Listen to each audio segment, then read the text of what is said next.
Assalomu alaykum. Hozirgi kunda bizda ayollarimizdan juda ham ko'p shikoyat tushyapti. Aynan nima sababdan bilimlar ishlamayapti. Kurs yuribmiz, kechirimli qilyapmiz, affirmatsiyalar qilyapmiz, lekin ta'sir qilmayapti. Hech qanaqa natija yo'q yoki natija bo'lsa ham juda ham kam muddatga ta'sir qiladi degan mana shunday shikoyatlar tushib kelyapti. Hozir men sizlarga aynan tahlil, ya'ni diagnostika qilish orqali asl har biringizni natijaga olib chiqadigan figuralar orqali sizlarga hozir tahlil, diagnostika ko'rsatmoqchimiz. Aynan mavzu ajrim, nima uchun ko'p urush bo'lishi, munosabatlarni yaxshi emasligi va oqibatida farzandlar yetim qolib ketishi yoki qiynalishi, mana shunday narsalarga oydinlik kiritamiz. Mana figuralarimiz joyini egalladi. Hozir bizni ona deb belgiladik bu ayolni, bu figurani. Er deb belgiladik bu ayol bu figurani va ayol deb belgiladik bu ayol bu figurani. Endi qaranglar.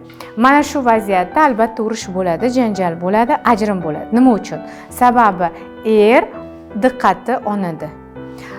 Ayoli diqqati erda, lekin er ayolni ko'rmayapti. Shuning uchun bir-biri bilan hadib urushaveradi.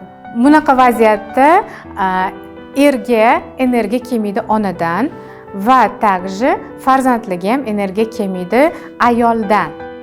Ya'ni bu yerda iyerarxiya buzilgan va albatta energiyasini to'g'irlash kerak, iyerarxiyasini to'g'irlash kerak. Endi biz hozir mana shu figuralarni joy-joyiga qanaqa tursa, uyda urush janjal bo'lmasligi va to'g'ri energiya yo'naltirishini ko'rsatib bermoqchiman. Endi qaranglar. Bu bizani ona figuramiz. Ona figuramiz qayerda turishi kerak?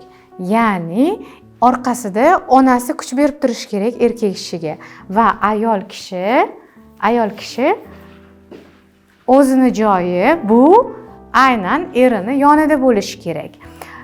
Ko'rdingizki, erkak kishi o'zini ayolini joyini ona qilib belgilab qo'ygan. Shuning uchun ham urushayotganda aslida ayoli bilan emas, onasi bilan urushayotgan bo'ladi. Agar ular joy-joyiga tursa, bu yerda garmoniya vujudga keladi va urush janjallar tugaydi.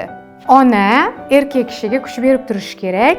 Boyagi vaziyatimizda ayolini joyiga kim turib oladi? Ona turib oladi. Shu uchun ham urush to'xtamayotdi. Ya'ni ayol o'z joyini topolmay eri bilan urushayotdi.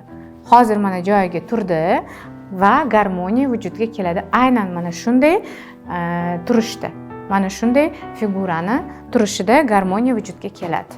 Va oila urushmasdan, to'kin sochinlikda bir-birini yaxshi ko'rib, hurmat qilib, sevishib davom etishadi.